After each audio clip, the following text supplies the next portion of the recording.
Broke the story about Izak Rankine on Sunday night. You brought it to us first on codesports.com.au.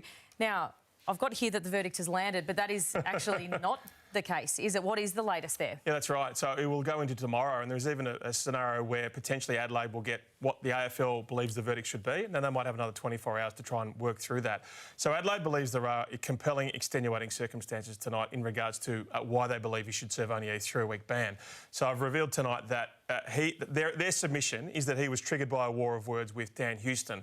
Now, of course, Dan Houston last year in the showdown knocked him out.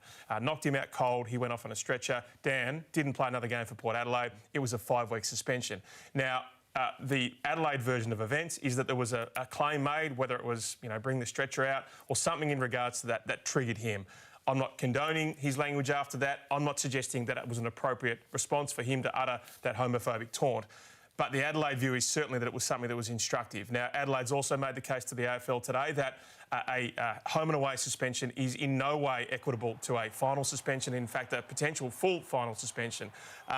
They believe the AFL would be well aware of the double standard of hiring Snoop Dogg to perform at a grand final despite his homophobic language, then suspending players for up to 5 weeks. I'm not sure if that's in the submission, but certainly that's something they believe the AFL is aware of. Corbin, people will not like the Houston defence. They will say it's a cop-out. What do you make of it? Yeah, I'm inclined to think let's deal with the two issues separately rather than make them one issue. So if he does have an issue in the way that Dan Houston addressed him on field, let's talk about that. But I'm not sure that gives him an excuse to be able to use the language that he has on this particular occasion.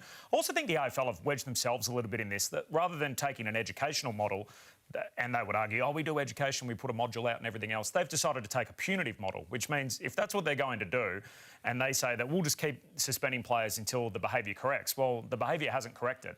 So they really, what other position are they in? To be honest, for whatever it's worth, I could understand if, say, they gave him a 3-match ban and they said, look, 2 of them are finals, so there's a little bit of weighting that goes on that. You'd be okay with that 3 weeks? Probably with 2 of them being finals. But again, it's this arbitrary nature that we'll just make it up as we go. And the fact that it's even stretched into a 4th day just suggests that the AFL, as they've done in the past, quite happy just to let it flap in the breeze, see what the reaction is. I actually thought across the footy world last night, everybody was almost lockstep that, hey, you can't do that. We know what the sanction is and we're expecting this kind of an outcome.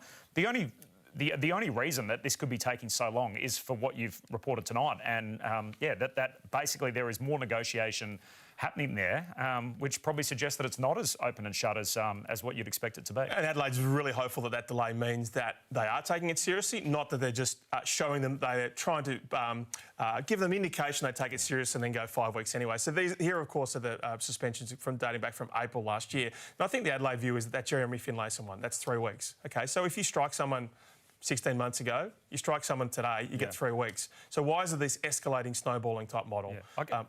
I agree, and I think the model should be public-facing, and we've had this conversation in the past, but I guess the part I don't understand, and firstly, Izak Rankine's absolutely the #1 person responsible for this. He's the one that said it. Secondly, though, I look at the football club, and you hear Brad Scott speak last night on AFL 360 and Zach Merritt this evening, and I thought this is a club that's got a great approach to this issue, that even if you just look at it as a football issue rather than a social issue, if you're a chance at missing a player for 3 weeks, even say it is 3 weeks or 4 weeks or 5 weeks for something like this, if it was a sling tackle or a slam tackle or something like that, they would go on, they'd practice it and they would basically try and correct the behaviour of their players.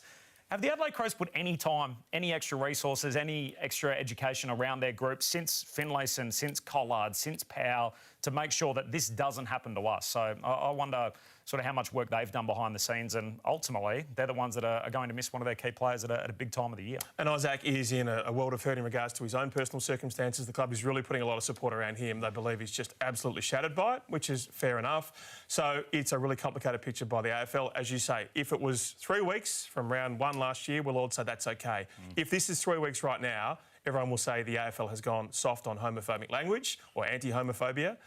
It's a very tough situation for the AFL. Yep, and a sleepless night tonight, no doubt, for those who are going to make that decision.